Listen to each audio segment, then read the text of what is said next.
oh mais il vient vers moi, oh mais il est curieux de moi, oh et puis ben non en fait il s'en va, il boude. Cette dame, ce qu'elle faisait, c'est qu'elle projetait une narration, elle projetait un état émotionnel sur le robot, alors qu'il n'avait pas du tout été codé. Cette personne elle a choisi de mourir avec le robot. Et il y a eu toute une discussion entre cette personne sur le seuil de la mort et le robot. Et tout ce qu'il avait à lui dire, c'était important, du genre « je te laisse le monde, c'est toi, tu représentes l'avenir, tu seras toujours là, et mes proches ils vont rester dans le monde, moi je le quitte, je te laisse ma famille et occupe-toi-en ». Enfin, tu vois, il y a plein de trucs. À chaque fois, j'ai un peu les larmes qui montent aux yeux sur un sujet comme ça. Mais... En fait, je me dis que le robot, il remplace pas l'infirmière, en fait, il vient remplacer le prêtre. Hein. Je rentre dans la pièce, les 10 robots se sont tournés vers moi d'un seul coup. Et là, j'ai eu une sensation hyper forte, tu vois. Waouh, mais qu'est-ce qui se passe? Un truc vraiment viscéral, tu vois. C'est pas mon cerveau qui a décollé le truc, c'est juste je l'ai ressenti. Et je crois que c'était la première fois de ma vie où je me suis senti regardé par une machine. L'intelligence artificielle, la seule chose que tu peux faire, c'est la croire. C'est hyper malsain, ce truc-là.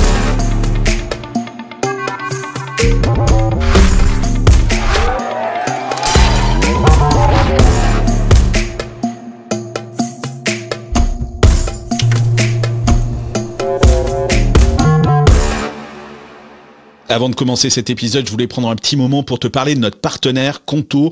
On les adore chez Silicon Carnet. C'est vrai que quand tu montes ton entreprise, t'as pas envie de te prendre la tête avec l'administration française. Je suis passé par là et Conto s'occupe de tout pour toi, que ce soit l'accompagnement juridique, le dépôt de capital, ton compte pro. T'as même un outil de facturation intégré et ça fait ta pré-comptabilité. Tout ça est géré 100% en ligne. En ce moment, la création d'entreprise est offerte. Tu paies juste les frais légaux obligatoires. C'est super simple, c'est rapide, c'est efficace. Je t'invite vraiment à passer par eux si tu t'apprêtes à créer une micro-entreprise, une SAS ou une SARL. D'ailleurs, une entreprise sur 5 choisit Conto. Ça s'appelle conto.com et ça s'écrit QONTO.com. On l'oublie souvent, mais derrière les robots, il y a des humains et certains comme Jérôme Monceau passent leur vie à essayer de leur donner une âme. Jérôme a bossé sur Nao Paper, il a monté Aldébaran, puis s'est fait racheter par SoftBank, l'investisseur japonais. Avant de quitter l'aventure, il en parle d'ailleurs ouvertement des raisons de son départ. Il a créé Spoon, la start-up qui développe des avatars personnalisés. Rhino, par exemple, dans les voitures R4, R5 de Renault, c'est lui. En 2021, il lance Enchanted Tools, un projet fou et complètement à contre-courant dans un monde obsédé par l'IA invisible. Jérôme construit des robots qui s'invitent dans notre quotidien. On peut les toucher, ils sourient, ils nous parlent, ils se rendent utiles. Cette interview, c'est pas juste une histoire de tech, c'est l'histoire d'un homme qui croit encore que l'émotion, l'esthétique et la poésie ont leur place dans l'innovation. Alors place à Jérôme Monceau dans Off the Record. Salut Jérôme. Salut. Qu'est-ce que tu fais à San Francisco ? Je viens déjà découvrir l'ambiance d'ici. C'est un endroit fantastique pour la technologie. Et puis, j'en profite pour exposer ce que je fais, montrer mon approche qui est très originale sur la robotique humanoïde. Ouais. Moi, je t'ai découvert au CES de Las Vegas. Je ne sais pas si tu te rappelles, j'étais passé sur votre stand. Cette année ? Ouais, cette année. Et j'ai découvert votre robot, Mirokai. J'avais fait une vidéo, d'ailleurs, et j'ai eu ce moment un petit peu magique où tout d'un coup Mirokai m'a regardé avec ses grands yeux et je suis tombé un peu sous le charme de Mirokai. C'est quoi ? C'est ça l'objectif, c'est de nous faire tomber sous le charme ? Non, c'est pas un objectif, c'est un...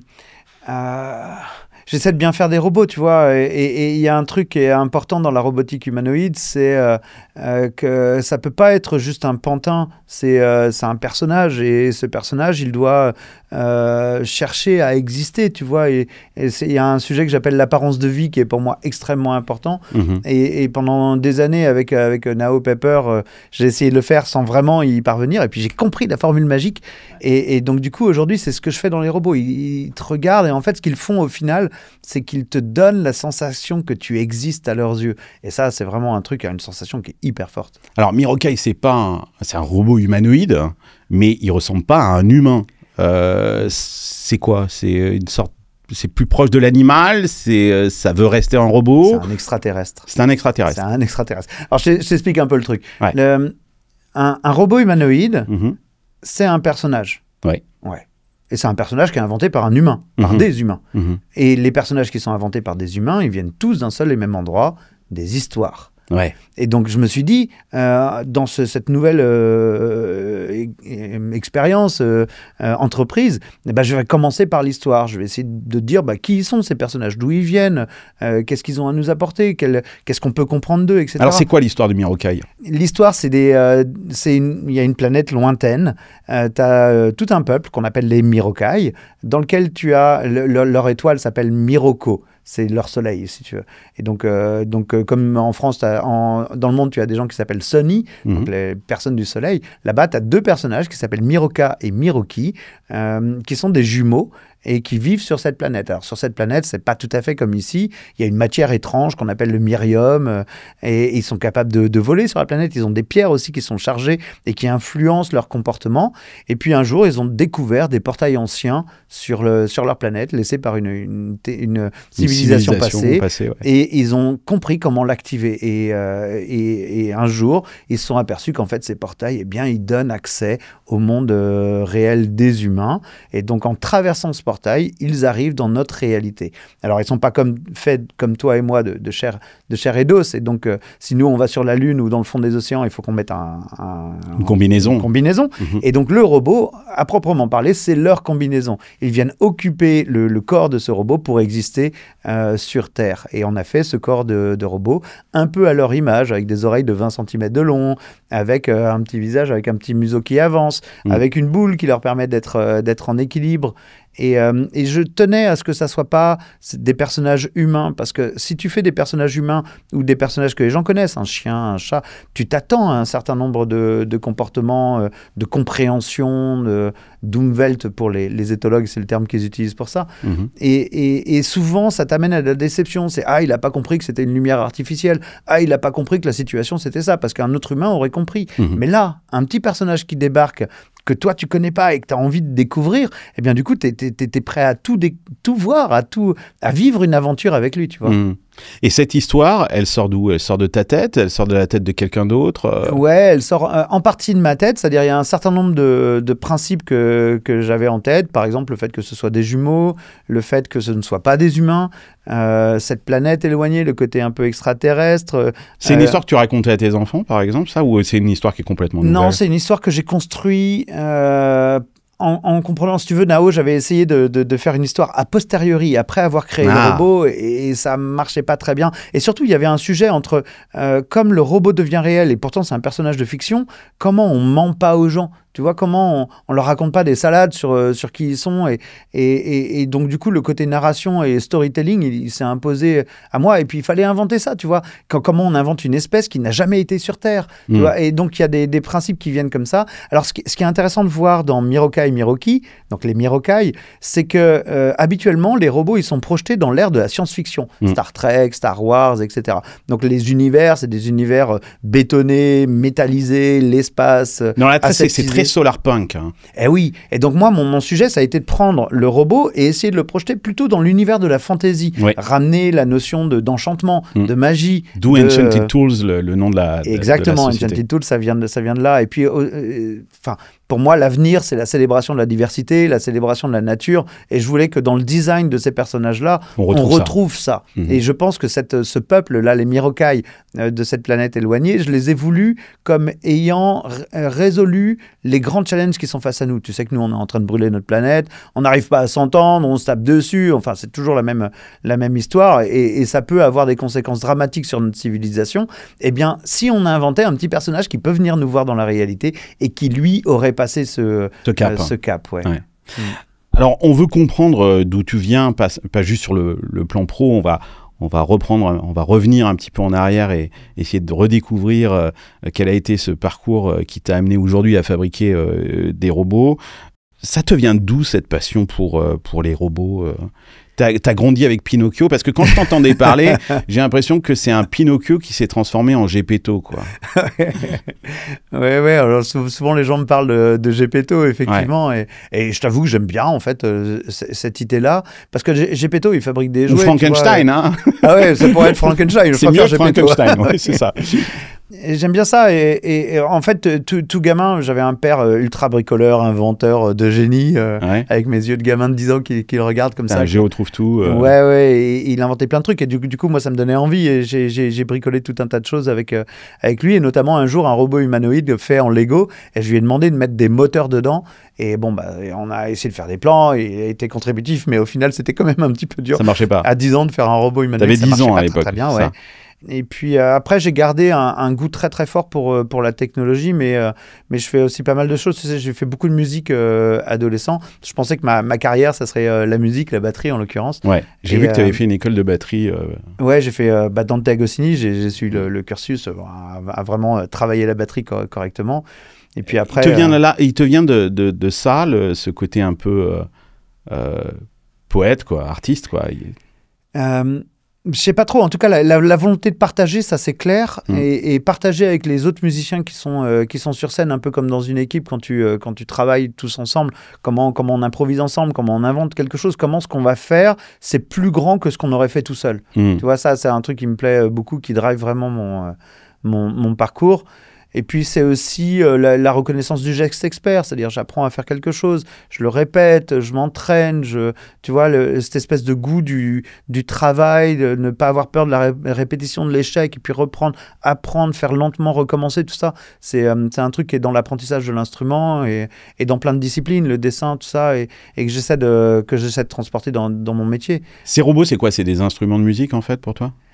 C'est plutôt des hyper réactifs, tu vois, ils sont là, ils doivent... Ce que je dis à mes équipes, bien souvent, c'est quand il y a un humain autour du robot, le moindre mouvement de l'humain, le moindre bruit, le moindre, je sais pas, reflet, la moindre chose qui se produit, c'est de l'or. Et nous, notre boulot, c'est de prendre cet or-là et de lui restituer, de lui donner, de lui montrer que ça... Et ça, c'est la vie, tu vois, en fait, tu es là face à moi, tu me regardes, si je bouge, si je fais une drôle de tête, tu vas réagir à ça, et ça, je vois bien que moi, j'ai un impact sur le monde. Eh bien, le robot, il est là en écho de cet impact que nous-mêmes avons sur le monde. Alors, avant Mirokai, tu avais fabriqué d'autres robots, notamment Nao, et tu me racontais cette anecdote de Nao qui avait cette capacité sonore, justement, de comprendre l'environnement et qu'un jour... ça t'avait fait flipper un petit peu cette reconnaissance sonore. Ouais, c'est un gros moment dans ma carrière, parce que ce que j'essaie de faire sur Nao, c'est de travailler justement sur l'apparence de vie. On appelait ça la vie solitaire à l'époque. Comment il se débrouille, qu'est-ce qu'il motive, qu'est-ce qu'il fait. Et moi, je voulais qu'il ait l'air d'exister. Tu vois, je voulais pas que ce soit une poupée mais vraiment un petit personnage qui est là dans mon quotidien. Et donc, on a essayé de mettre du design sonore, de la respiration, des mouvements comme ça, des LED, de la synthèse vocale, etc. Mais honnêtement, ça marchait pas très très bien. Il y avait toujours une espèce de distance. T'as un truc qui est là, mais c'est comme une poupée, comme un automate, quoi. Et j'ai compris de manière assez phénoménale, en un seul coup, ce qui se passait et comment je pouvais résoudre le problème. Alors, c'était quoi? Ouais, j'avais rendez-vous avec Yves Guillemot, avec Bruno. On allait rencontrer, lui montrer ça. Alors, rappelle à notre audience qui est Yves Guillemot. Yves Guillemot, c'est l'un des fondateurs, si ce n'est le fondateur d'Ubisoft, et puis de toute une constellation d'entreprises. Donc, c'était important pour moi. Ubisoft, cette société de jeux vidéo française. C'est ça, française. Et donc, c'est quelqu'un qui a bien réussi. Donc, il y avait un côté modèle. Je voulais montrer que ce qu'on a, c'était vraiment génial. Et puis, montrer un peu le côté ludique. Et j'avais pris une dizaine de robots pour entraîner un algorithme qu'on appelle la localisation sonore. Donc, si tu as un son, le robot tourne la tête dans la direction de ce son. Là, c'est assez simple. Et j'avais pris une dizaine de robots pour être sûr qu'il n'y ait pas de memory leak, tu vois, genre une mémoire qui s'écrase, etc. Ce qui se produit assez régulièrement dans les codes que tu fais. Et donc, cette dizaine de robots, ils avaient cet algorithme. Je les ai mis dans une pièce et puis je me suis sauvé avec mon équipe. Je suis allé manger, tout ça. J'ai complètement oublié les robots. Et 2-3 heures plus tard, je reviens, je rentre dans la pièce. Et là, le bruit de la porte, mon pas, tout ça, ça a fait que tous les robots, les 10 robots se sont tournés vers moi d'un seul coup. Et là, j'ai eu une sensation hyper forte, tu vois. Waouh, mais qu'est-ce qui se passe? Un truc vraiment viscéral, tu vois. C'est pas mon cerveau qui a décollé le truc, c'est juste je l'ai ressenti. Et je crois que c'était la première fois de ma vie où je me suis senti regardé par une machine. Tu vois, ton iPhone, il te regarde pas. Ton ordinateur, il te regarde pas. Ce micro, il me regarde pas. Mais là, d'un coup, une machine en face de moi me regardait. Et j'ai fini par comprendre qu'en fait, c'était la première fois de ma vie que je me suis senti exister aux yeux d'une machine. Et là, c'était un truc énorme. J'ai compris comment faire pour créer cette apparence de vie dans la machine. Parce que si moi, j'existe dans ses yeux, alors cette machine, elle existe dans mes yeux. Et il y a une espèce de contrat de ce que j'appelle la reconnaissance mutuelle d'existence. Tu existes pour moi, je te regarde, je vois bien, je réagis à ta présence. Et moi, en retour, je réagis pour toi, je te renvoie ta propre existence. Et donc, un robot humanoïde, en fait, au final, c'est un truc qui agite souvent... qui joue sur un truc que j'appelle la drogue, la plus grosse des drogues, c'est la sensation d'exister au monde. T'es plus tout seul, il y a un robot qui est là, il comprend ce que tu fais, au moins il réagit à ce que tu fais, et il te renvoie en permanence des signaux qui disent t'existes, t'existes, t'existes. Tu vois, et ça c'est vraiment très puissant. Souvent ce que je dis aux gens qui m'entourent, c'est que s'il y a une raison pour laquelle je sais qu'on va réussir, c'est celle-là. Parce que les gens, ils ont besoin de ça, ils ont envie de ça. Alors c'est un devoir, enfin c'est une grande responsabilité de jouer avec ce genre de choses et j'en suis conscient et on a travaillé toute la dimension éthique qui va avec. Moi j'ai eu complètement cette sensation quand je suis passé vous voir à Vegas. Et ce que tu décris là, c'est exactement ce que j'ai ressenti.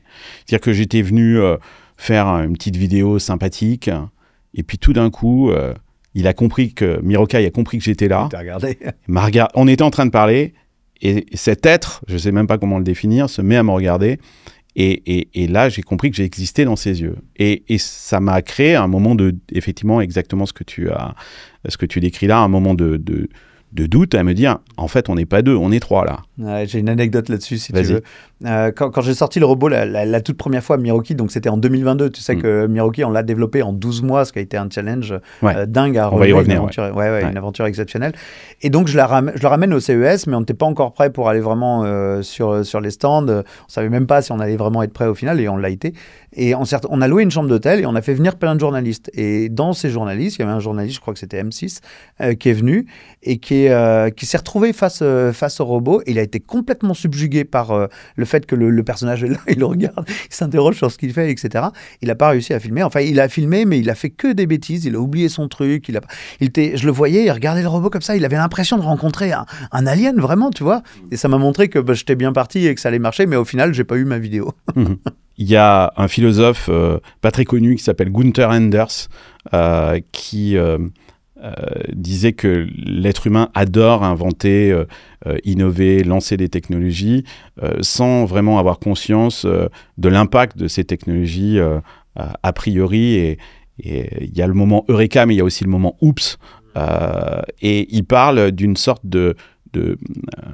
alors, c'est un Allemand et il est juif, donc on traduirait ça par une sorte de honte prométhéenne.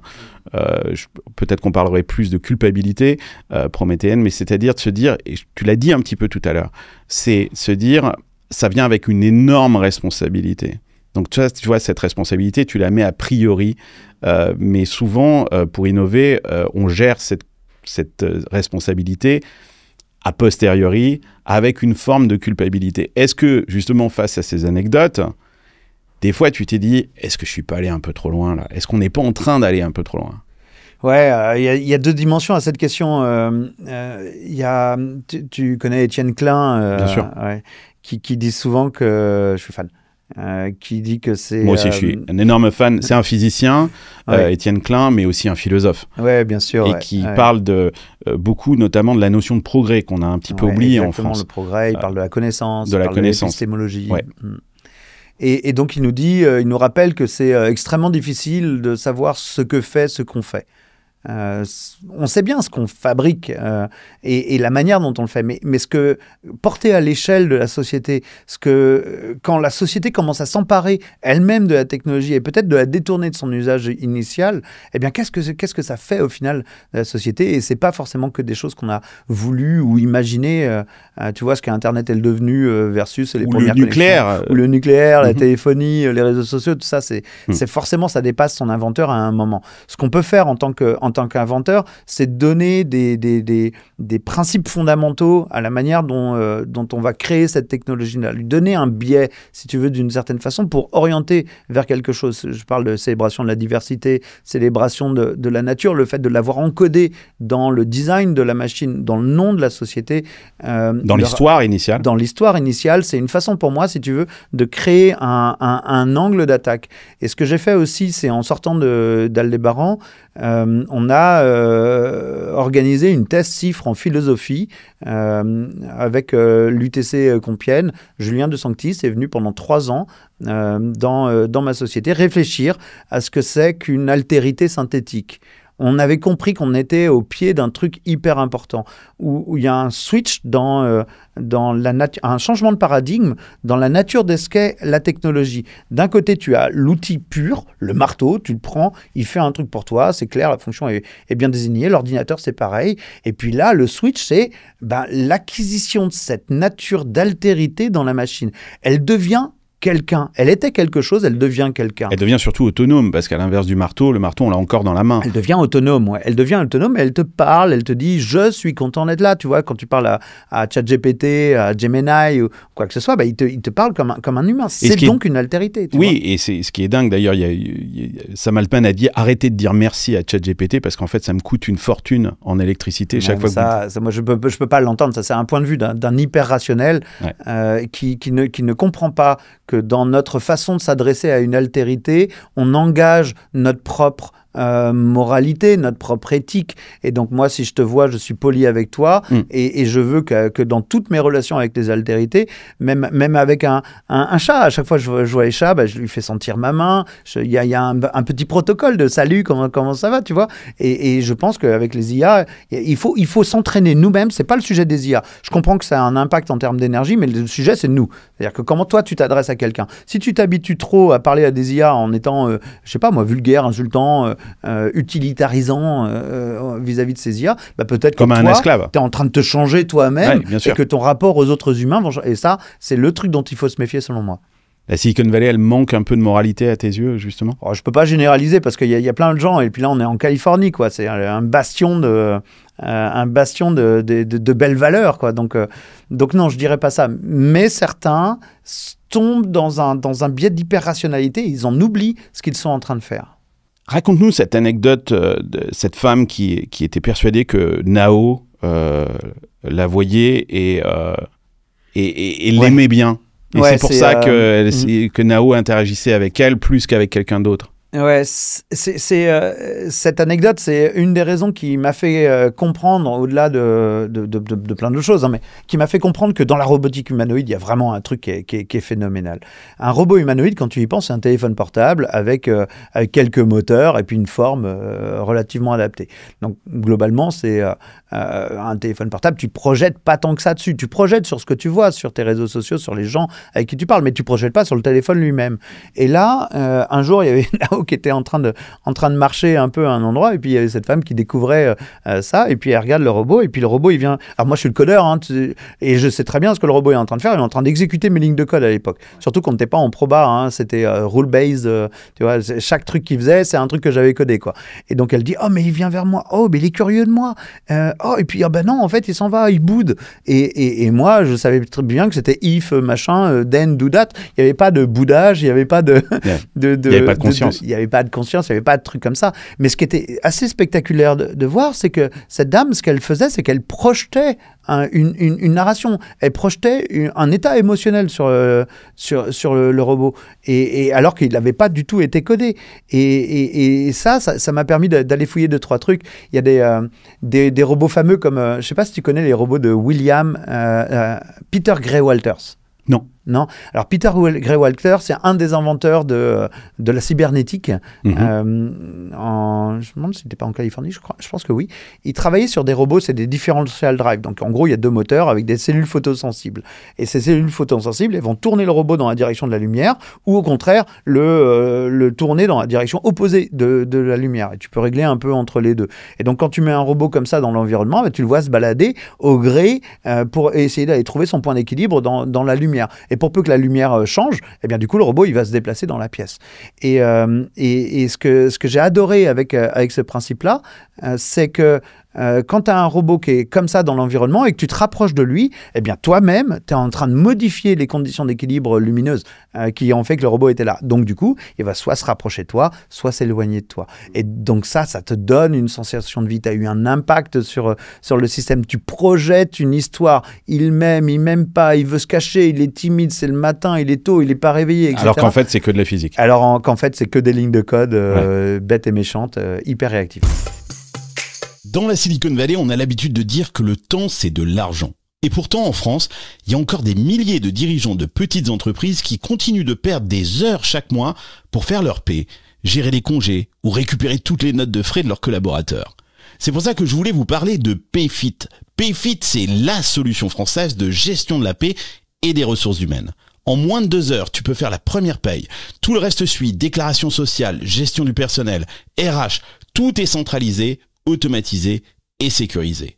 Payfit, c'est plus de 18 000 entreprises clientes. Alors si tu veux toi aussi arrêter de perdre du temps avec l'administratif et te concentrer sur ton vrai métier, je t'invite à aller faire un tour sur payfit.com. À TED, cette année, à Vancouver, il y a eu une démonstration de robot assez stupéfiante. Je suis sûr que tu l'as vu avec ce robot qui s'appelle Neo. Ouais. Oui. de One X. Ouais, de One X,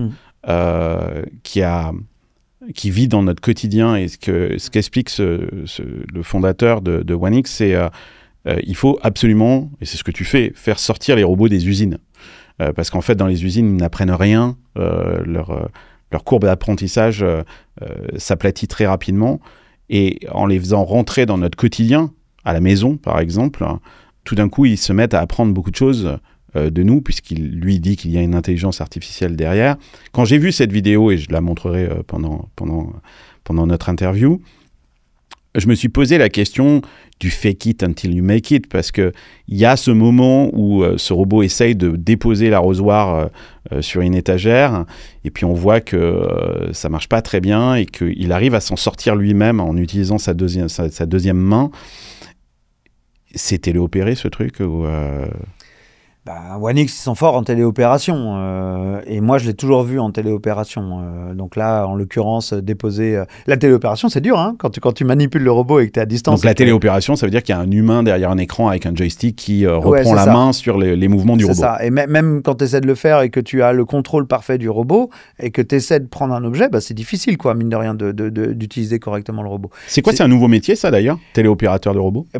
Oui, je pense que oui. Il y a Physical Intelligence là, ici dans la Silicon Valley qui travaille avec des dizaines, voire des centaines de personnes qui téléopèrent des robots pour apprendre. Alors c'est un métier court, je vous recommande de ne pas investir dessus parce que dans quelques années, ce sera résolu, on aura des bases de données énormes et peut-être d'autres façons de les faire, on n'aura plus besoin de téléopérer des robots. Mais à l'heure actuelle, c'est super pratique pour 2 raisons, parce que d'une part, tu fais les bases de données et puis en plus, tu fais des vidéos peut-être un peu... dans la survente, mais de robots qui semblent être autonomes. L'autonomie étant elle-même assez ingrate parce que ça coûte très très cher en développement et les résultats sont souvent moins bons qu'une téléopération. Mais pourtant, le robot, il est autonome. Et le vrai business model, c'est des robots autonomes. Alors là, on voit énormément de... Tous les robots humanoïdes, en fait, quasiment tous, ils sont montrés dans des situations de téléopération. Ce qui fait que les gens, ils projettent énormément dessus. Je pense évidemment Elon Musk, Optimus, qui sert des bières en répondant des blagues, que ce n'est pas du tout state of the art, ils savent pas, personne ne sait faire ça aujourd'hui, et pourtant... Mais c'est la direction, c'est l'objectif de Musk, c'est de donner une direction. Du coup, ça donne une direction, effectivement. On s'est dit, c'est... Mais cette direction, elle est peut-être aussi un peu... Le premier Optimus, c'était quand même des comédiens déguisés qui sautaient sur scène. Au moins, donc là, on est passé à la téléopération. Il avait un peu masqué la téléopération. Et puis, quand tu regardes les robots chinois, là, qu'on voit beaucoup, par exemple, le marathon là, qui a eu lieu récemment. Oui, il y a eu un marathon de robots.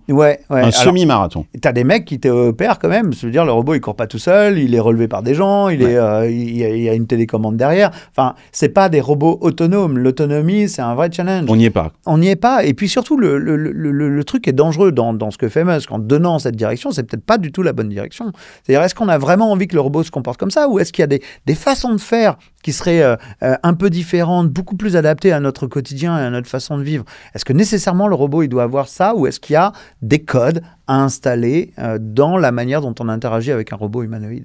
Moi, je pense plutôt ça, tu vois. Waymo, c'est aussi un robot. Il n'est pas humanoïde. Hein. C'est ces véhicules à San Francisco qui sont complètement autonomes. Moi, en ce moment, j'ai ma filleule qui est là, Violette. Elle découvre Waymo. Elle me dit mais c'est quoi cette histoire de malade? Moi, jamais je monterais dans cette bagnole. Je sais que tu es venu avec tes filles à San Francisco. Vous avez fait un tour de Waymo? Ah ouais, on a fait un tour de Waymo. J'ai adoré. Je pense qu'elles ont adoré aussi. Et il y a un truc qui est magique, quoi. T'as tout qui bouge, le volant qui tourne, etc. À un moment, tu as un camion de pompiers qui arrive. Et là, la voiture, elle fait une embardée. Puis le camion de pompiers, il change d'endroit. Du coup, la voiture, elle part à un autre endroit. C'était tellement organique comme fonctionnement que c'est un peu... Ça donne presque la chair de poule de voir ça fonctionner. Et justement, c'est Waymo et c'est Luc Julia qui était venu justement dans Off the Record qui nous avait expliqué ça, nous disait que Waymo est téléopéré. Il y a des fermes à distance avec des gens qui... il y a une sorte de reprise en main finalement du véhicule dans des situations un petit peu... alors très majoritairement, Waymo n'est pas téléopéré. Donc à 90%, il n'est pas téléopéré. Peut-être plus encore, parce que là vraiment ça évolue beaucoup. Il y a Vincent, je ne sais pas si tu connais Vincent Van Hoek, qui est un Français qui est là, qui était le responsable de la robotique chez DeepMind et qui est aujourd'hui très impliqué, on va dire, dans l'IA de Waymo, qui me confirmait qu'ils sont très majoritairement complètement autonomes. Et la police, la manière dont le véhicule s'est comporté, je peux te garantir que c'était un comportement généré par la machine. Ça pouvait se voir. Enfin, moi qui ai l'œil un peu expert, je pouvais voir que tu voyais les lignes de code. Je voyais au moins des réactivités qui sont non accessibles en téléopération. J'aimerais qu'on revienne aussi sur cette boîte Aldébaran qui a créé beaucoup d'espoir en France. On a vu des présidents de la République s'émerveiller face à cette technologie française. C'est une success story, mais en même temps, c'est aussi une blessure parce que c'est la naissance d'un rêve et puis à un moment, vous avez été obligé de vendre la boîte à SoftBank. J'en parlais en introduction. SoftBank, c'est ce grand investisseur japonais qui investit d'ailleurs énormément ici dans la Silicon Valley. Il est derrière le projet Stargate, par exemple, de Trump, qui a été annoncé avec Sam Altman. C'est un des principaux investisseurs aujourd'hui de OpenAI. Raconte-nous un petit peu, tu as cofondé cette société avec Bruno Messonnier. Vous avez développé donc 2 robots, Nao et Pepper. Et Romeo 3. Et Romeo 3, exact. Vous vendez à SoftBank. Pourquoi vous vendez à SoftBank? Alors, à l'époque où on rencontre SoftBank, c'était déjà assez tendu. On avait investi, honnêtement, avec le recul, raisonnablement dans l'entreprise. Hein. C'était quelques dizaines de millions d'euros. Ce qui est rien. Ouais, c'était genre 15-20 millions d'euros, tu vois, ce qui avait été injecté dans l'entreprise. On avait déjà vendu 3500 robots, si je raconte pas de bêtises. Quand même, c'est pas rien, en vrai. Hein. Et ça, c'est le génie des Français, c'est de faire des choses incroyables avec 3 élastiques et 2 cure-dents. On était parti avec plutôt une bonne trajectoire. Mais vous n'avez pas trouvé les capitaux, c'est ça? Il y a un moment, les capitaux ont manqué en France. En gros, la société coûtait 2 fois ce qu'elle était capable de dégager. Donc, elle était 2 fois trop grosse, si tu veux. Donc, il fallait soit la diviser par 2, soit continuer à accélérer. Or, la robotique, c'était le début. On est en quelle année, là?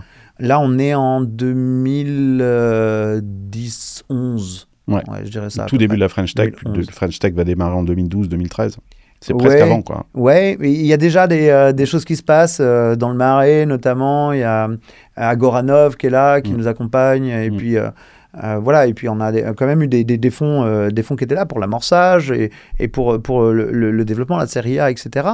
Et là, maintenant, à ce moment-là, il faut passer le cap. Il faut aller sur le scale, il faut accélérer.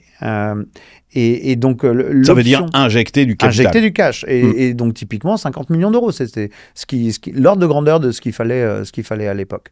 Et on ne le trouve pas en France. On le trouve pas en France. Pourquoi? Parce que ça n'existe pas en France? À l'époque, ça n'existait pas, ou très peu. Tu tombes t'as des cases comme ça, dans lesquelles, quand tu es dans la case, bah, ça marche bien. Enfin, ça marche bien pour peu que tu saches faire. Tu arrives à lever, tu peux lever en tout cas. Et puis, il y a des cases dans lesquelles, quand tu te retrouves, bah, en France en particulier, bah, c'est rien. Il n'y a pas de possibilité de le faire. Et donc, du coup soit tu massacres la boîte, tu la divises en deux. Donc, globalement, tu vires tous les ingénieurs, tu gardes plus que les vendeurs, parce qu'il y a que ça que tu peux faire, vendeur, prod. Et donc, ça veut dire que tu n'innoves plus. Oui, et puis tu lobotomises la boîte, il n'y aura plus de nouveaux produits, il n'y aura plus rien. Et après, c'est une mort lente qui s'annonce. Soit au contraire, tu investis et tu dynamises. Et ça, c'est un truc qui n'était pas bien compris à l'époque. Et je pense qu'encore en France aujourd'hui, et en Europe, on a des progrès à faire sur ce sujet-là, parce qu'il y a encore des grosses zones d'ombre. Et in extremis, avant d'aller couper la boîte, Massa a découvert notre robot. Il voulait inscrire... Donc Massa Son, c'est le patron de SoftBank. C'est ça, ouais. On l'appelle aussi Son San. Son San. Et donc, il découvre notre robot dans un... Il cherchait, si tu veux, il avait compris que SoftBank, la suite de SoftBank, ça serait la robotique. Et il découvre ce robot et c'est à ce moment-là où les choses s'accélèrent. Et ça s'accélère très, très vite. Il met très vite 100 millions d'euros dans la boîte pour capter 80% du capital. Il remettra un peu après. Puis, ça permet, si tu veux, de féliciter les premiers investisseurs qui sortent gagnants au final de cette aventure. Il y a eu un secondaire, ils ont gagné un peu, ils ont récupéré de l'argent. Ils ont récupéré de l'argent, oui, la quasi-totalité. Et ce que fait Massa, c'est qu'en plus de ça, il redynamise la société en remettant un autre ticket impressionnant pour aller créer un nouveau robot. Et en l'occurrence, ce nouveau robot, c'est Pepper. Romeo 3. Ah non, c'était Pepper. C'est Pepper, parce que Romeo, c'est un projet qui a plus été financé par notamment des fonds européens et français qui fédèrent des laboratoires de recherche pour aller créer un robot humanoïde, teenager size, bipède. Donc tu vois qu'on est en avance, on a du coup une dizaine d'années d'avance sur ce qui est en train de se passer aujourd'hui. Alors là, vous avez du capital, donc tout va bien. Tu disais, il faut du capital, il faut accélérer. À ce moment-là de la vie d'Aldébaran ? Ouais. Ah oui, c'est un super moment. Alors déjà, Nao est prêt. On l'a débugué, on a viré tous les problèmes, on a abaissé le failure rate, le robot il coûte pas si cher à produire, on a une équipe qui est là, qui a corrigé tous les problèmes. Enfin, vraiment, au début de la boîte, si tu veux, tu vas générer beaucoup de lignes de code, tu vas générer une dette technologique et après il va falloir l'éponger, cette dette technologique. Et ça nous a pris 3 ans. Pendant 3 ans, pas de nouvelles features, rien qui sort du produit, juste parce qu'il faut stabiliser la plateforme. On parle d'un produit où t'es sur toute la chaîne de valeur. Tu as du web, tu as de l'IA, tu as de la vision, des caméras, du hardware, de la batterie, de la prod. Donc, tu es vraiment confronté à toute la difficulté. Et donc, ça nous a pris un peu de temps pour le stabiliser. Mais exactement au moment où c'est stabilisé, SoftBank arrive et nous dit, bon, allez les gars, maintenant, votre techno, vous en servez pour refaire un robot. Et ça, ça nous a permis d'aller extrêmement vite dans la création de Pepper, qui a été un projet très stimulant, très stressant, mais très stimulant à piloter. À l'époque, vous étiez en tête dans la course de la robotique avec Aldébaran, ou vous situiez comment par rapport à la concurrence ? C'était qui d'ailleurs les concurrents ? Être des Japonais peut-être. Tu vois, encore aujourd'hui, on peut se questionner sur ça veut dire quoi être en tête. Est-ce que être en tête, c'est avoir déployé réellement? Être en tête, est-ce que c'est avoir fait des vidéos qui sont plus vues que les autres? Est-ce que en tête, ça veut dire avoir des performances qui sont plus grandes que les autres? Vraiment, ou du revenu. Ça, ce challenge. Ou du revenu, par exemple. Ou des levées de fonds. À l'époque, il y a Curio Sony. Ils ont fait une centaine de protos, mais on sent que ça va pas décrocher. Aibo, tout ça, ils sont un peu en PTSD de ce qu'ils avaient fait. Il y a Honda, Asimo, super robot, qui est là, qui fait des comportements exceptionnels qu'on revoit maintenant revenir sur...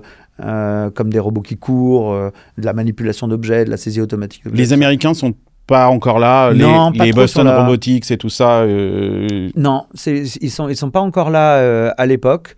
C'est un peu étonnant, ils accrochent pas. Par contre, les Japonais sont très présents. En Chine, il y a peu de choses. En Europe, on est là, on a une techno de fond qui est prête. Et globalement, ça reste une concurrence timide, mais c'est des marchés qui ne sont pas encore non plus révélés. Tu me diras aujourd'hui, la robotique humanoïde. On est dans les années 2010, là. Oui, c'est ça. 2012, si tu veux. 2012, 2013, 2014. Là, on commence à accélérer sur Pepper. L'ambition, c'est un robot B2C produit dans des grands volumes tels que souhaités par Masayoshi Son. En 2014, vous prenez une décision étrange, j'ai envie de dire. Vous décidez de rapatrier la production des robots qui étaient faits en Chine. Ouais, en Europe. Alors, Nao, tu parles de Nao ouais. Oui, effectivement. Alors, Nao, au final, on s'en est pas trop mal sorti sur la production de Nao. On a un réseau de partenaires en Chine, Flextronics, et puis un certain nombre d'autres qui produisent des sous-éléments du robot. Et puis plus récemment, c'était la totalité des robots qu'ils produisaient. En Chine, c'était Foxconn qui produisait Non, Foxconn, c'était uniquement Pepper. D'accord. Et ça, je dirais que... Bon, on regarde comme on veut, mais il y avait un énorme danger parce que le jour où Foxconn arrête de produire Pepper, eh bien ce jour-là, plus aucun Pepper ne peut être vendu en dehors de ceux qui sont stockés. Ça veut dire que le produit s'arrête dans la ligne de vie de l'entreprise. Alors cette décision, c'est quoi? C'est parce que vous aviez un risque, vous vous êtes dit peut-être que les Chinois vont nous lâcher? Je pense qu'il y avait une volonté de diversification et puis il y avait aussi l'idée de la trajectoire d'Aldébaran indépendamment de celle de SoftBank. Est-ce qu'il y avait j'essaye de savoir si derrière ça il y a une influence politique? Je pense. Moi, j'étais pas à l'origine de cette décision. Bruno, c'est-à-dire qu'en gros, ils se sont dit, ça serait bien que on rapatrie, ça va créer des emplois, ça va aussi améliorer les compétences techniques sur le sol français ou sur le sol européen. Ouais, ce qu'il y avait aussi, c'est, on sentait bien que le tropisme d'Aldébaran et SoftBank cherchait à masquer le nom Aldébaran. Masayoshi Son voulait être vu comme le créateur de Pepper. Ce qu'il n'était pas, parce que vraiment, c'est nous qui l'avons fabriqué et créé. Et donc, du coup, remettre Nao sur le devant de la scène, relocaliser la prod en Europe, ça permettait de créer un contrepoids et puis de réinscrire tout ça dans les racines de l'entreprise, ce qui était assez cohérent au final si on voulait éviter ce principe. Ouais. Sauf que ça n'a pas été possible. Parce que le red tape, parce que administrativement c'était compliqué, et puis aussi que peut-être que les compétences... on dit souvent, il n'y a pas longtemps, Tim Cook, le patron de Apple, a expliqué que rapatrier la fabrication de l'iPhone, par exemple, sur le sol américain, c'est pas simplement une question de coût, c'est qu'on n'a pas la main-d'œuvre, on ne sait pas fabriquer un iPhone on n'a pas les usines, on n'a pas la technologie, on a perdu cette compétence, on a perdu ce savoir-faire. Ouais, et tu as raison, et je trouve que c'est vraiment un super sujet sur lequel il y a énormément d'apprentissage à faire, notamment sur ce qui se passe ici en Californie et aux États-Unis de manière globale. C'est-à-dire que quand eux, ils se réveillent sur un sujet, ils se réveillent en meute. Enfin, excuse-moi l'expression, mais c'est vraiment ça. Tu vois, la robotique humanoïde, c'est pas juste un investissement comme on a fait en France sur une boîte comme ça, un peu isolée. C'est un investissement écosystémique. Ils sont tous en train de se mobiliser. Des centaines de boîtes. Des centaines de boîtes. Et il y a des sous-traitants, il y a des usines, et qui se tirent la bourre, et ça joue la compétition. Mais ça avance, et ça avance ensemble, tu vois. Et donc moi, dans cette nouvelle énergie-là, Enchanted Tools, et avec les partenaires financiers, on a décidé d'avoir une approche écosystémique. On a investi dans plusieurs sociétés autour de nous, notamment Pollen.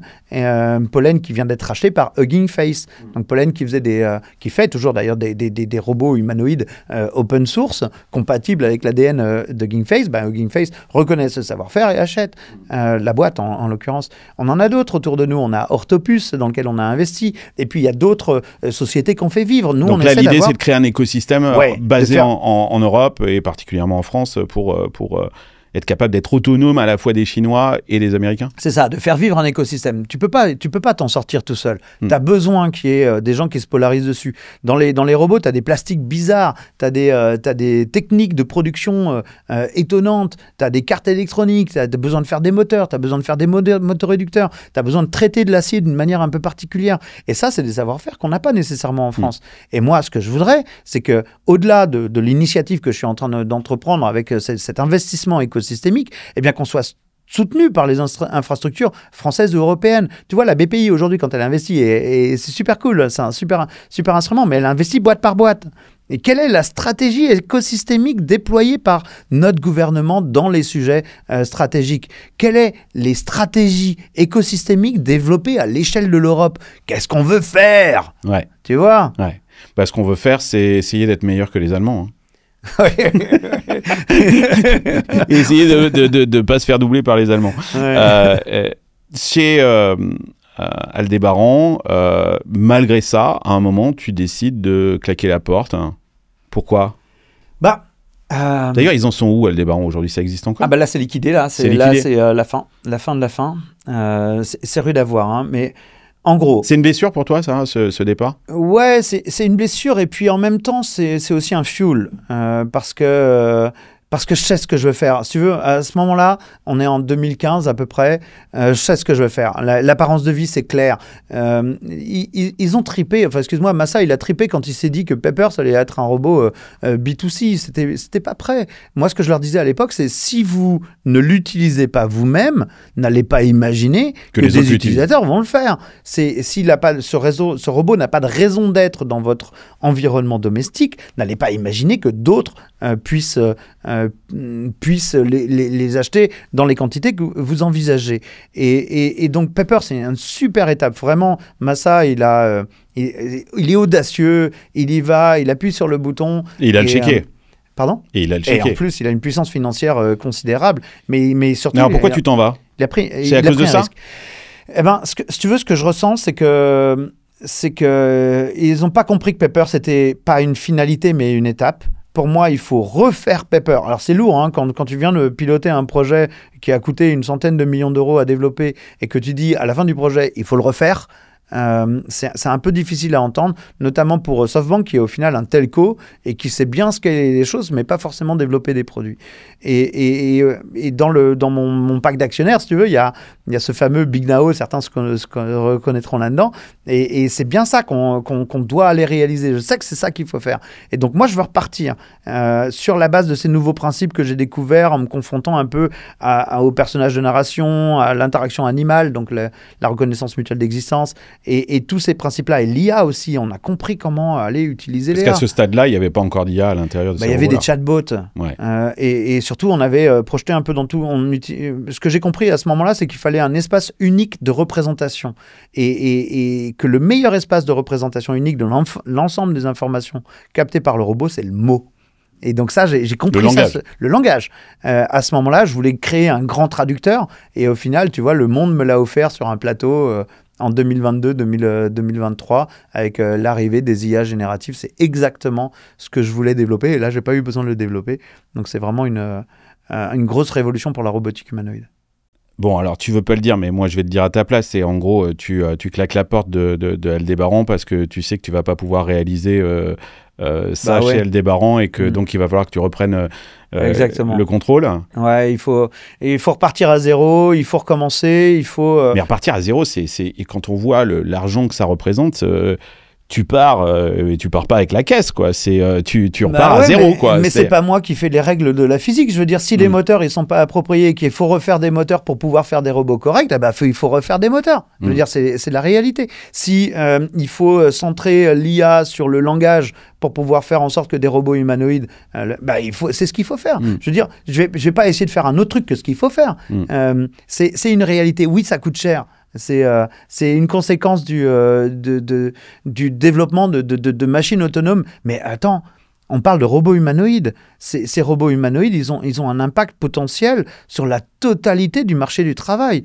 Comment on peut se dire qu'on va laisser développer des robots comme ça par d'autres continents, d'autres... Comment l'Europe ne se mobilise pas plus sur un sujet qui peut être complètement transformatif de notre société? On doit absolument s'en saisir. C'est quoi Enchanted Tools, pour toi, c'est une opportunité de souveraineté pour l'Europe? Ça devrait. Et c'est le cas?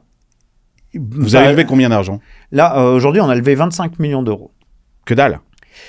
Et c'est beaucoup en même temps. T'en connais beaucoup des seeds à 25 millions d'euros en robotique. En fait, c'est le plus gros qui n'ait jamais été fait dans l'histoire de l'Europe. Waymo, c'est 3 milliards de levée. Oui, mais c'est aux États-Unis, effectivement. T'es là pour lever de l'argent? Alors Waymo, c'est aussi Google qui est dans le coin. Ouais. Et Mais par tu contre, parles, on voit tu parles avec sites- les Américains, là clairement, ouais. Parce que tu parles de souveraineté en Europe. Bon, bah, visiblement, on sait mettre 25 millions, c'est beaucoup d'argent, mais en même temps, c'est pas grand-chose pour l'ambition du projet. L'argent, il est où aujourd'hui? Il est ici dans la Silicon Valley. Donc, est-ce qu'on peut développer cette souveraineté en renonçant aussi à l'argent de la Silicon Valley?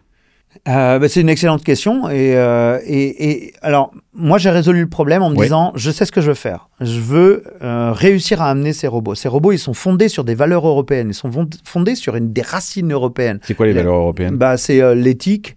Dans les personnages, tu parlais dans ton intro de la poésie, de la sensibilité qu'il y a dans le robot, le regard qu'on a là-dessus, le fait de réintroduire le storytelling dans tout ça, le fait de ne pas se dire on est en train de faire une nouvelle espèce qui va nous succéder dans le reste de l'univers. Enfin, tu vois, c'est pas du transhumanisme. C'est pas du transhumanisme, mais au contraire, c'est un truc juste très très pragmatique. C'est une histoire, c'est un personnage d'une histoire. Oui, mais elle est où la valeur business finalement là-dedans? Parce que j'entends ce que tu dis, c'est très chouette et j'adhère, et en tant que littéraire moi-même, je peux que me reconnaître dans tout ce que tu dis.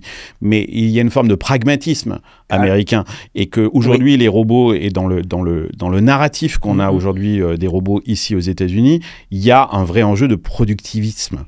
Ce sont des robots qui vont venir remplacer l'humain dans son travail. Tel que formulé ici, et c'est toute l'excitation qu'on trouve et qu'on peut challenger d'ailleurs, parce que les robots humanoïdes qui se positionnent sur la dimension industrielle, est-ce que c'est vraiment le meilleur truc, les faire bosser dans des usines? Moi aussi. Bon, c'est déjà le cas. Elles ont déjà été automatisées, les usines. C'est pas les usines qui vont être le plus impactées, c'est notre quotidien. L'endroit où tous les robots humanoïdes cherchent à se déployer aujourd'hui, à part quelques-uns. Alors, Optimus de Tesla, c'est pour travailler dans les usines de Tesla. Voilà, Figure également qui suit ça. Et puis tous les Chinois derrière. On est en train de parler de centaines de boîtes qui sont en train de développer des robots humanoïdes pour les usines. Alors, il y a quelques-uns comme OneX qui disent nous, on va peut-être aller ailleurs, notamment sur le marché du consumer. Et nous, ce qu'on dit, c'est le marché du service. On y va. Alors, le marché du service, explique-nous ça. Pour toi, tes robots, ils vont exister où? Oui, alors déjà, la valeur européenne, pour reboucler avec le point qu'on prenait tout à l'heure, la valeur européenne, ce qu'on ramène, c'est que nous, l'idée, c'est de dire on va être là pour aider à la productivité des gens qui sont déjà en situation. Donc le cas qu'on aime bien... Tu veux remplacer les infirmières? Non, leur offrir l'outil le plus performant possible. Parce que les infirmières, tu sais qu'on n'en a pas assez. Tu sais qu'en France, en 2040, on aura plus de retraités que d'actifs. On a un problème énorme. Mais ça, il faut l'expliquer, en fait. C'est-à-dire que les gens ont très peur que ces robots viennent remplacer l'humain. Le seul problème, c'est que démographiquement, on a un shortage. C'est-à-dire on va manquer d'humains. À l'échelle de l'OCDE, on parle de 250 millions de travailleurs manquants. Et sans zoomer sur le cas particulier des personnes âgées que nous allons bientôt être. Tu vois, et puis, il y a des métiers que les gens ne veulent plus faire. Est-ce qu'on pourrait imaginer que demain, notre facteur sera un robot? Ce qu'on peut imaginer, et si je reprends le cas de l'infirmière, mais on pourrait l'appliquer sur le facteur aussi, c'est de se dire, j'ai une infirmière ou quelqu'un qui travaille vraiment sur le terrain, tu vois, et qui va avoir des outils pour pouvoir être gérer plus de choses dans son environnement. Par exemple, moi, je travaille en ce moment beaucoup sur la Silver Economy, et je me rends compte que... La Silver Economy, c'est l'économie des seniors. Exactement, l'économie des seniors. Je me rends compte que dans les résidences personnes âgées, parfois, tu te retrouves avec une infirmière pour 20, 30 patients qui doivent, au moment du coucher, on doit s'occuper d'eux, on doit faire un certain nombre de choses. Et on ne peut pas augmenter le nombre d'infirmières juste parce qu'il n'y a pas les gens pour vouloir le faire et pour le faire, quoi. Et puis parce que c'est très très mal payé. Et en plus, c'est très mal payé et pas très valorisé. Et il y a plein de choses à valoriser dans tout ça. Mais si à elle, on lui donne les moyens d'aller gérer plus de son quotidien avec des robots humanoïdes ou des IA, eh bien, c'est une façon de l'aider dans ce qu'elle a à faire, tu vois. Est-ce que... on a une cinquantaine d'années, toi bientôt 50, moi je suis un petit peu en avance sur toi. Ça veut dire quoi? Ça veut dire que notre génération, quand on sera à la maison de retraite, on n'aura pas forcément... on n'a déjà plus notre famille à côté de nous parce qu'elle est dispersée aux quatre coins de la planète, ou alors qu'elle n'a plus très envie de passer du temps avec les vieux. tu nous expliques que les infirmières ou les infirmiers, il y en a de moins en moins. Donc ça veut dire qu'on va mourir à côté d'un robot? Il y a tellement de choses à dire sur ce sujet-là. Tu te rends compte que ce que je suis en train de te dire, c'est-à-dire que peut-être que le dernier regard de quelqu'un qu'on aura au moment de mourir, ça sera... Attends, du coup, je te raconte une anecdote. Parce que là, tu vas... Je veux bien revenir à la question, mais là, il faut absolument que je te donne une anecdote. Je travaille beaucoup avec l'hôpital Broca et en particulier une chercheuse qui s'appelle Maribel Pinault. Elle travaille beaucoup sur la technologie et le rapport aux personnes âgées. Et il y a une situation, j'ai toujours du mal à en parler parce qu'elle me donne beaucoup d'émotions, d'une personne âgée atteinte d'un cancer en phase relativement avancée et à qui on a laissé plusieurs possibilités. On savait qu'il allait décéder, que c'était une histoire d'heures. Et on lui a proposé de mourir en présence de sa famille. Il y a plein de gens qui ne veulent pas faire ça. Parce qu'il y a un problème de pudeur. De pudeur, ouais, simplement. Tu vois, c'est un acte particulier, tu ne veux pas leur imposer ça. Mourir en présence de personnes, du seul, donc rester face à lui-même, ou mourir mourir seul, quoi. Oui, mourir seul. Ou mourir en présence d'un robot humanoïde, en l'occurrence Nao, à l'époque.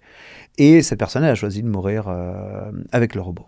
Et il y a eu toute une discussion entre cette personne sur le seuil de la mort et le robot. Et tout ce qu'il avait à lui dire, c'était important, du genre, je te laisse le monde, c'est toi, tu représentes l'avenir, tu seras toujours là, et mes proches, ils vont rester dans le monde, moi, je le quitte. Toi, tu seras là encore, j'espère que je te laisse le monde, je te laisse ma famille et occupe-toi-en. Enfin, tu vois, il y a plein de trucs. À chaque fois, j'ai un peu les larmes qui montent aux yeux sur un sujet comme ça. Mais tu vois, il y a un truc quand même dans cette altérité, dans le fait que la technologie se matérialise sous la forme d'un autre qui convoque chez nous, même dans les moments les plus dramatiques, entre la vieillesse, la mort, l'hospitalisation d'urgence, l'handicap et toutes les situations de vie qu'on va traverser. Parce que ça, quand tu as 50 ans, tu le réalises. Tu sais bien qu'on va le traverser, ce genre de moment. Eh bien, avoir des conditions qui sont correctes pour pouvoir le faire, c'est un minimum. Et le sujet de la robotique, ici, c'est pas d'aller remplacer et créer et s'arranger pour qu'il n'y ait plus personne. Non, au contraire.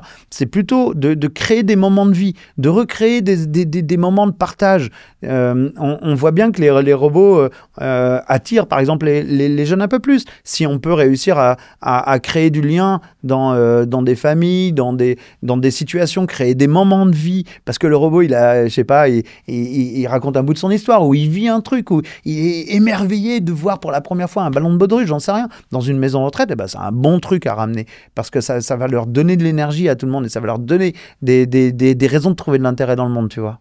Il y a plein de trucs là, de ce que tu viens de dire. En fait, je me dis que le robot, dans cette anecdote que tu nous donnes, il remplace pas l'infirmière, en fait, il vient remplacer le prêtre, hein, dans ce que tu viens de dire. Ah oui.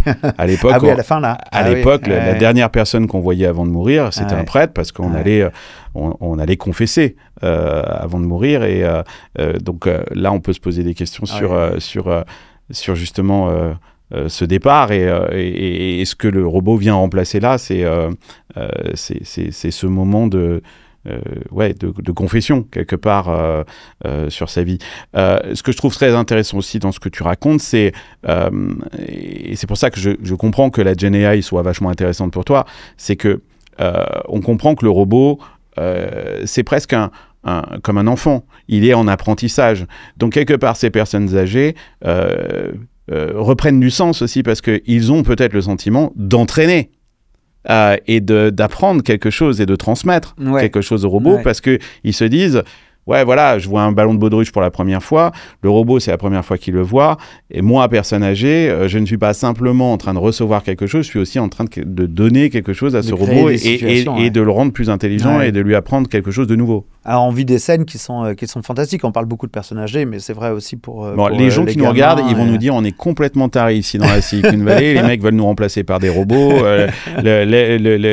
L'humanité est finie, etc., etc. Peut-être. Ouais, mais tu vois, moi, ce que j'aime, il y a un truc qui me motive beaucoup. Bon, on revient sur la dimension poétique, on quitte la dimension productivité, mais qu'on a évoqué, sur lequel on pourrait venir. Le truc que j'aime beaucoup, c'est que ce personnage qui peut potentiellement tout être. Si on le design correctement, il vient avec toute la fantaisie d'un personnage qu'on aurait pu inventer dans une histoire.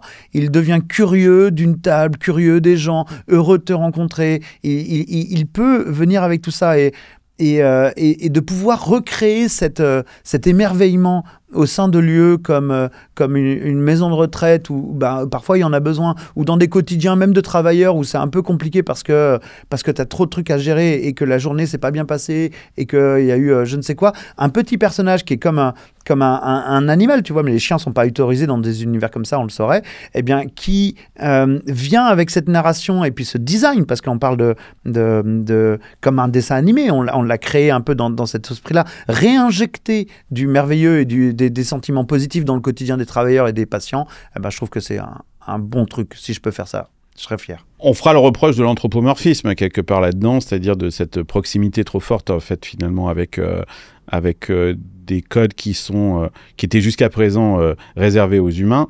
En même temps, il n'y a rien de nouveau. Cet anthropomorphisme, il a existé par le passé. On l'a retrouvé. On parlait de Dieu. On a donné une forme humaine à Dieu, et pas simplement dans la religion chrétienne, mais aussi dans d'autres religions ou des formes proches de l'humain. Je pense à l'hindouisme et à ces divinités indiennes qui certaines avaient des têtes d'éléphants, etc., etc. Donc cet anthropomorphisme, ce besoin de l'humain finalement d'avoir à ses côtés des divinités, voire des objets également, ou tu parlais des animaux, c'est pareil. Quand on voit les gens comment est-ce qu'ils s'adressent à leurs animaux, je suis désolé, ils sont déjà dans une forme d'anthropomorphisme. Là, à San Francisco, moi, je suis effaré de voir qu'il y a des gens qui trimballent leurs chiens dans des poussettes, quoi, comme si c'était un bébé. Donc, en fait, je pense qu'on fait un procès aux robots qui, finalement, est le procès de nous-mêmes. Je suis désolé, c'est nous qui déconnons. En fait, on ne fait que servir la soupe à... Alors ouais, t'as parfaitement raison, il y a quelque chose qui est complètement sous-jacent à notre façon de voir les choses et qui dépasse même l'entendement, hein. C'est notre sensation d'être en contact avec des altérités humaines, des altérités religieuses, des altérités animales. Et ça, les anthropologues, et en France on est super bons en sciences sociales et continuons, parce qu'ici ils sont en train de tout massacrer, et donc nous on a une culture autour de ça qu'il faut absolument maintenir. Je pense en particulier à Denis Vidal, ce qui est fait à le HESS, et puis dans un certain nombre d'endroits où ils ont travaillé sur justement l'altérité dans les artefacts. Tu vois, un masque, une statuette, une peinture, un dessin animé, un robot, tout ça, ça procède de la même chose. C'est la reconstitution d'une altérité véhicule d'usage, de fantasmes, de croyances. Chez les Asiatiques, il y a l'animisme qui, eux, considèrent véritablement les robots comme vraiment des entités... Ouais, et puis des pierres, des poteries, tous les objets il y a une âme. Dans l'animisme, il y a une âme, effectivement, alors quand le robot la matérialise. Et je pense qu'ils sont assez... en plus, ils ont un monde imaginaire par les cartoons et les dessins animés qui est très, très fourni. Les mangas, etc. Et je pense que ce que j'installe là aujourd'hui, parce qu'on est les premiers à le faire, on fait des personnages de fiction robotisés. Et ça va partir comme une traînée de poudre. Je vais avoir beaucoup de concurrence qui viennent d'Asie, je pense, quand ils vont comprendre que c'est comme ça qu'il faut faire. Je pense qu'il y a plein de gens là qui nous écoutent et qui se disent je suis foutu, quoi. Tu vois cette percée où on a parlé des hôpitaux, je pense instinctivement aux hôtels, aux restaurants. C'est où que ça va se passer en premier ? Pour les robots humanoïdes, moi je pense que le marché le plus pertinent, compte tenu des caractéristiques des IA génératives et de la readiness, si tu veux, des robots, c'est le secteur du service. Ce que je vois, c'est que dans le retail, dans le healthcare, dans donc la santé, l'hospitalité, dans la gériatrie, dans la pédiatrie, et même à terme au domicile ou au moins dans des résidences, la forme humanoïde et les IA génératives sont hyper adaptées. On est à deux doigts de faire des trucs qui sont choquant de pertinence et de pertinence automatique. Nous, on appelle ça de l'intelligence situationnelle. Le robot, il voit, il y a un enfant, un papy qui arrive, il est telle heure, il y a tel objet, il y a tel truc, et il trouve le truc que tu n'aurais jamais trouvé, qu'il faut absolument assembler ensemble pour créer une expérience unique. Tu vois, donc ça, il y a un truc à catalyser maintenant, des technologies qui sont prêtes, et on peut le faire. Ensuite, il faut réintégrer ça dans le collectif des travailleurs, des gens qui sont sur place, et faire en sorte que cette technologie-là, ça soit un boost pour eux. Tu sais, il y a des gens qui disent il ne faut pas avoir peur d'être remplacé par des intelligences artificielles, il faut avoir peur d'être remplacé par des humains qui utilisent des intelligences artificielles. Et bien là, c'est vraiment la même chose. La question, c'est comment à une équipe qui est déployée, je lui ramène un outil complètement inattendu qui va leur permettre de modifier la façon de travailler. Prenons l'exemple de l'hôtellerie. Tu as une équipe, il y a 5 serveurs et qui vont aller servir de la sangria à un cocktail party ou quelque chose comme ça. Imagine maintenant que tu leur mettes 3, 4, 5 robots qui vont se balader parmi les gens, qui vont faire des situations, déplacer les petits fours, faire un certain nombre de choses de manière autonome. Ils vont permettre d'aller créer une situation de vie complètement exceptionnelle pour les gens qui sont dans la soirée. Et ça sera grâce à eux parce qu'ils auront compris comment aller exploiter cette technologie et augmenter leur productivité. Et donc ces humains qui restent là dans la loupe, dans cette boucle, ils vont faire quoi à la place ? Et déjà, il y a des tonnes d'autres choses à faire. Et déjà, ils peuvent se déplacer eux aussi. Hein. C'est juste, moi, je viens et à côté de moi, il y a un robot qui va aller à un autre endroit. Puis peut-être je vais le suivre, peut-être je vais aller ailleurs. J'ai mon rôle dans tout ça. Je suis le maître des robots. Tu vois. Je lisais une statistique qui te donne absolument raison, qui disait qu'il y avait déjà en service plus de robots, justement, dans le milieu du service que dans le milieu industriel. C'est vrai, ça ? Oui, je pense que c'est le cas parce qu'on sous-estime beaucoup le nombre de robots qu'il y a dans les hôpitaux. Alors, on ne les voit pas parce qu'ils sont souvent dans les basements, dans les sous-sols, mais il y a énormément, c'est le deuxième endroit où on déploie des robots. Et puis ensuite, quand tu prends les robots aspirateurs et que tu commences à compter tout ça, il y a un nombre d'unités qui est phénoménal. Et sur le cas du remplacement, ce qu'on peut se dire aussi, c'est que on l'a vu avec la robotisation de l'industrie, les pays qui ont fait le choix de la robotisation sont ceux qui ont créé le plus d'emplois. Bien sûr. Il faut se le garder en tête quand même, ce truc-là. Ouais, bien sûr. Que ça peut avoir un impact. En France, on a toujours peur de ce genre de choses pour protéger les emplois, mais en fait, on ne prend pas la dynamique. Et comme on ne prend pas la dynamique, du coup, c'est notre pays et notre croissance qui s'effondrent. Et donc, derrière, le chômage et tout ce qui va avec. Ton discours, il est rodé alors pour les syndicats en France, parce que c'est eux que tu discutes avec eux d'ailleurs. Quand on est dans les hôpitaux, franchement, ils sont contents de nous voir parce qu'ils ont besoin. Oui, ils ont besoin d'aide. Et je ne sais pas si on se rend compte de ce que c'est que le quotidien d'un infirmière en situation gériatrique. C'est sacrément compliqué. Vraiment, ils sont heureux de nous voir. Et là, on a vendu un robot à l'ICM, qui est l'Institut de la cancérologie de Montpellier, qui accueille des gamins atteints de cancer et qui doivent rentrer dans des salles de radiothérapie. Le robot, il les accompagne dans cette salle de radiothérapie. Eh bien, pour eux, ça augmente leur façon de fonctionner. Certes, ça diminue le stress de l'enfant, ça permet d'éviter de le sédater, quand même, c'est plutôt une bonne nouvelle. Ça diminue son stress, ça diminue le trauma, ça diminue le stress des parents, ça diminue le stress des docteurs. Donc, il y a vraiment tout un tas de... Et oui, d'un côté, il y a aussi un côté productiviste parce que, du coup, en ayant fait tout ça, eh bien, du coup, il y a plus d'enfants qui peuvent passer dans cette machine, ils soignent plus de gamins. Donc, il y a un nombre aussi qu'on va pouvoir aller chercher. Et je pense que c'est ce genre de modèle, ça se transpose dans le reste de la société et que les gens, au final, sont contents de voir ce genre de choses. Donc, tu auras gagné quand on arrêtera de parler du nombre de lits dans les hôpitaux et qu'on commencera à parler du nombre de robots. Si on peut aider des équipes sur place à gérer plus de lits, on sera bien content, notamment en situation de crise. Tu vois ce que je veux dire. C'est quoi le principal frein aujourd'hui ? Est-ce que c'est un frein politique ? Est-ce que c'est un frein psychologique ? Est-ce que c'est un frein technologique ? Est-ce que c'est un frein financier ? Ça reste encore très cher. Ça coûte quoi un robot ? Par exemple, vos robots, ils coûtent quoi ? Alors nous, le prix de vente, c'est upfront 30 000 € et après tu as un abonnement. Et cet abonnement, il dépend de l'IA que tu vas déployer et de la maintenance que tu vas vouloir. Tu vois, c'est un peu comme tu achètes un iPhone, derrière tu as un abonnement, l'Apple Care. Ouais, mais si on parle d'abonnement de plusieurs milliers de dollars par mois ? De plusieurs centaines de dollars par mois. Ça commence à 100, ça va jusqu'à 1000 à peu près. D'accord. Tu vois, ce qui nous arrive, c'est que les gens nous demandent des interventions de maintenance avec un remplacement direct du robot en moins de 6 heures. Donc ça veut dire qu'il faut avoir une warehouse, des robots de remplacement. Donc il y a des coûts, et ces coûts-là, on les absorbe par des mensualités plus importantes. Tu me disais qu'il y avait aussi des individus, monsieur tout le monde. Tu parlais d'un Italien qui avait acheté un de tes robots. Ouais, alors j'ai pas encore envoyé des robots à des individus, c'est trop tôt pour ça. Ouais. Ça va Mais il venir. le voulait. Ouais, il le veut, ouais, il en a plein.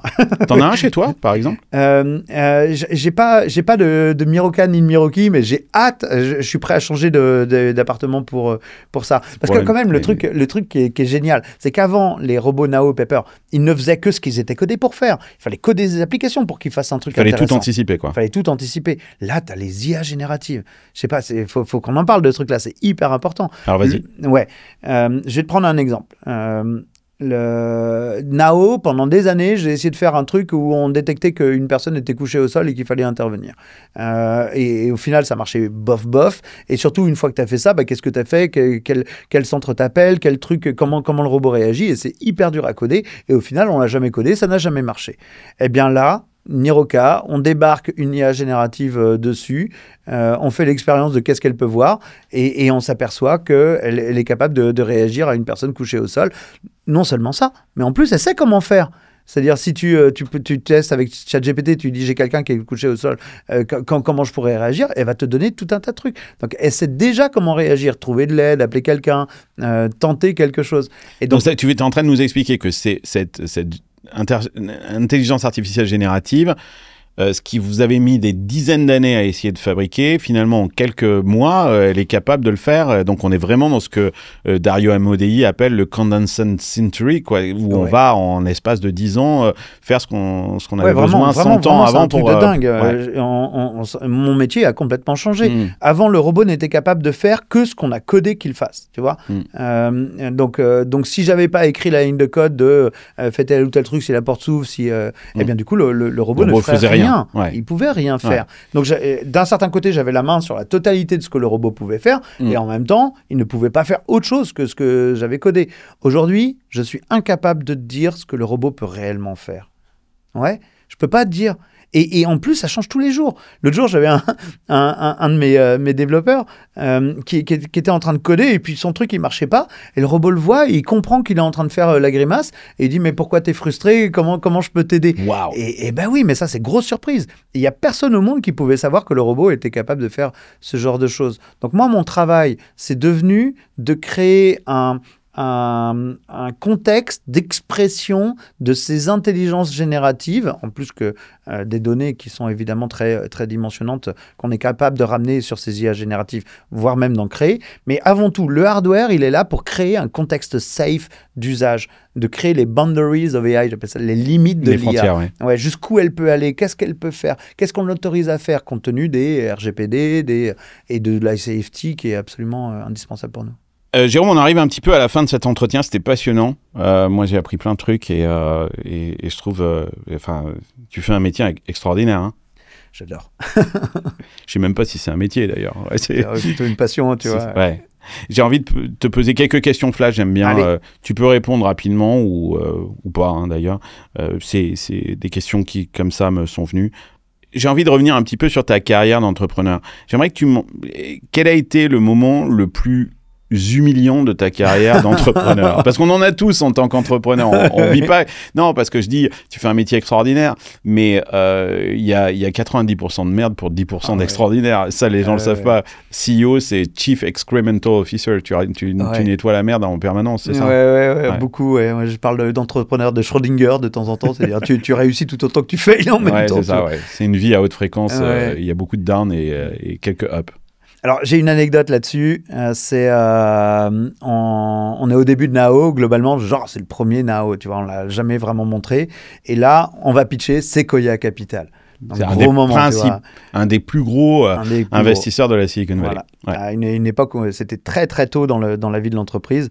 Moi, j'ai travaillé toutes les nuits pour faire ça, pour être sûr que le robot puisse fonctionner et qu'on puisse démontrer plein de choses. Je m'appuie sur de la reconnaissance vocale. Alors aujourd'hui, la reconnaissance vocale, c'est banal, hein. Mais en 2005, c'était pas si banal que ça, surtout sur en embarqué sur une machine. Et donc du coup, bon, ça y est, mon truc il fonctionne. J'ai bossé, j'ai fait 1 voire 2 nuits blanches d'affilée. Et avec Bruno, on part Ton pitch pitcher. est prêt.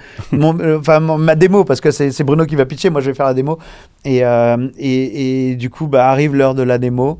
Et là, j'avais basé le truc que sur de la reconnaissance vocale et la reconnaissance vocale ne marche pas. Donc, j'ai dit au robot, lève-toi, stand up. Il ne bouge pas. Stand up, stand up, stand up, stand up. J'ai essayé pendant 5 minutes de lui dire stand up, j'avais pas d'autres possibilités. L'effet Bonaldi, pour les plus vieux, ouais, c'est l'effet démo, quoi. Le robot, il n'a pas bougé d'un iota pendant toute la démo. Et comment est-ce qu'ils ont réagi? Ils ont dit que c'était trop tôt pour eux. Too early. Quel est le robot que tu ne referais jamais? Ouais. Et pourquoi? Ouais, alors que le robot que je referais jamais, je referai jamais Nao, je referai jamais Pepper, je referai jamais. Il y a toutes des raisons. Tu vois, Nao, c'est un robot qui est super cool. Vendu 6 000 € à la fin, avec une bill of material qui est suffisamment faible. Bill of materials, on explique, c'est le coût de fabrication. C'est ça. Quand on prend toutes les pièces et qu'on fait la somme de toutes ces pièces. C'est ça. Donc, en gros, la bill of material moins le prix de vente, ça te donne en gros la marge brute que tu... et il faut arriver à dégager au minimum 60% de marge? Ouais, 50, 60. Après, ça dépend des abonnements et ton modèle financier, sachant qu'il y a la marge distributeur aussi qu'il faut prendre en compte. Donc c'est pas mal, mais c'est à 6 000 €, c'est pas assez transformatif. C'est un beau jouet, c'était un bon moment de découverte. Donc Nao, vraiment, il est arrivé au bon moment. Il s'est bien vendu. 20 000 robots quand même vendus dans le monde. Donc c'est plutôt chouette. Pepper, c'est 25 000 Pepper. C'est pareil, c'est bon moment, mais un centre de gravité bas, un robot peu capable, un visage non animé, voilà, tout un tas de choses qu'il ne faut plus refaire aujourd'hui. La même chose pour Roméo. Mais l'exemple que je vais te prendre, c'est un robot que j'ai fait pour moi. J'avais pris des tubes de plexi, j'avais inventé un système de roues, j'avais mis un iPhone dedans, de première version d'iPhone, que j'avais connecté via USB à une petite carte qui contrôlait ce robot et il se déplaçait comme ça très vite dans l'environnement humain. Il roulait sur lui-même en plus. C'était très rigolo mais complètement inutile. Je ne referai plus ça.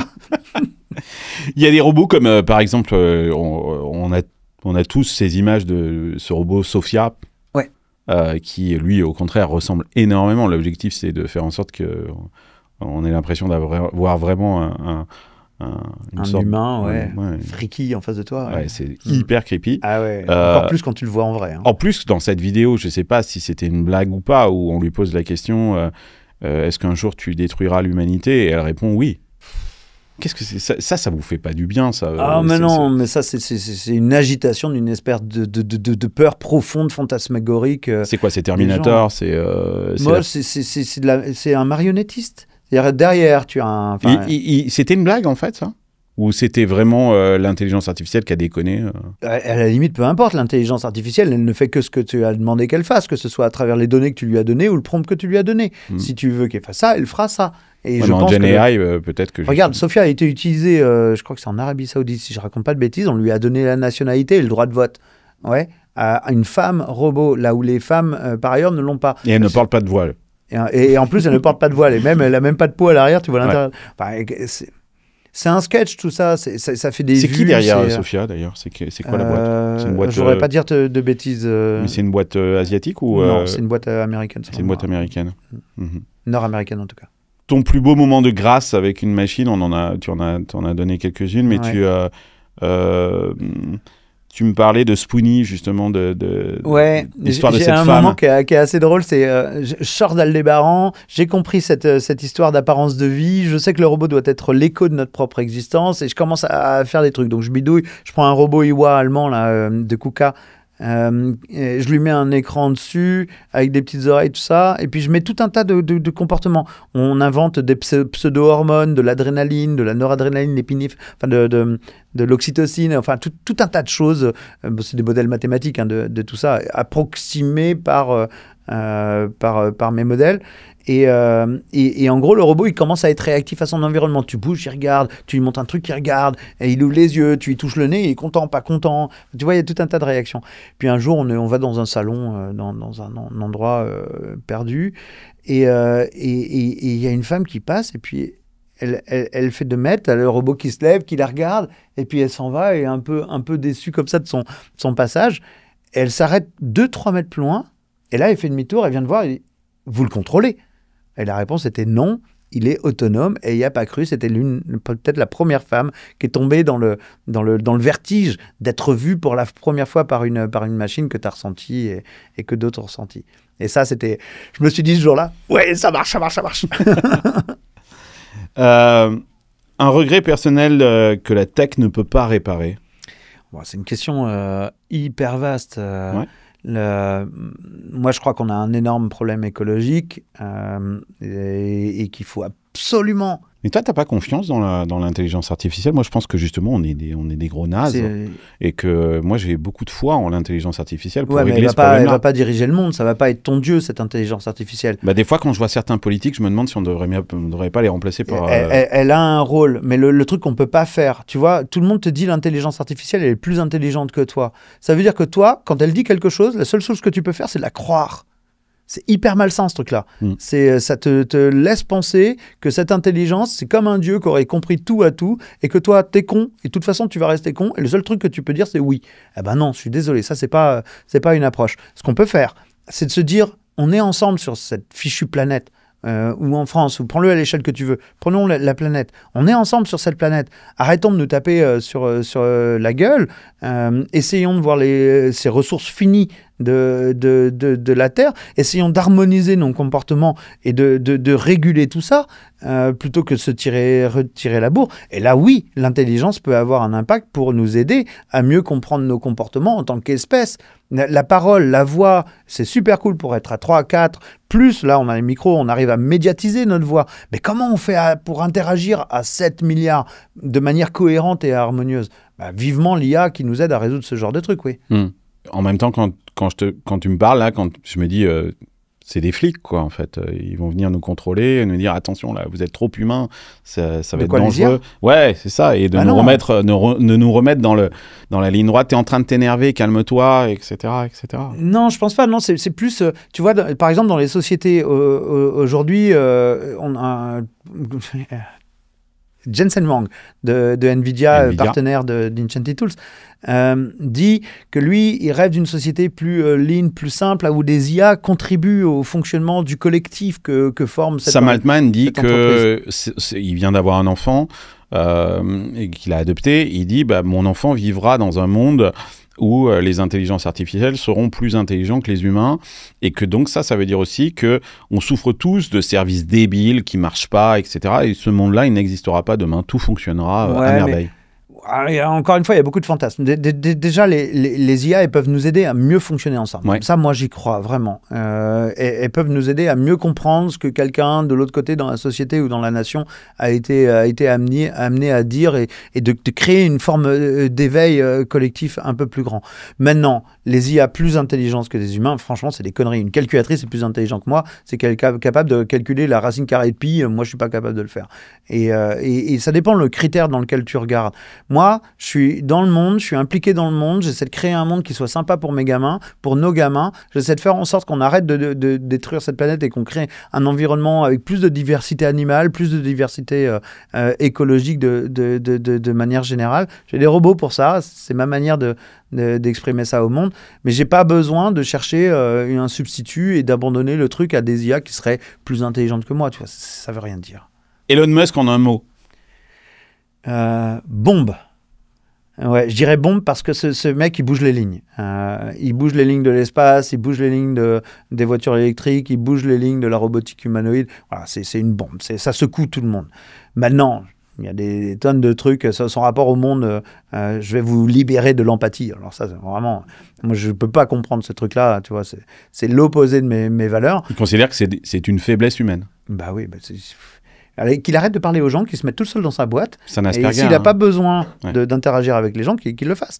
Mais tu vois, ça pose des questions sur comment tu fais des robots, pourquoi tu fais des robots, qu'est-ce qu'il y a derrière ça. Et surtout, il ne faut pas qu'il aille casser quelque chose que nous, on a mis des milliers d'années à construire. Le neurone miroir, qui est le neurone de l'empathie, je ne vais pas te retrouver le nom de Ramachandran, je crois, quelque chose comme ça.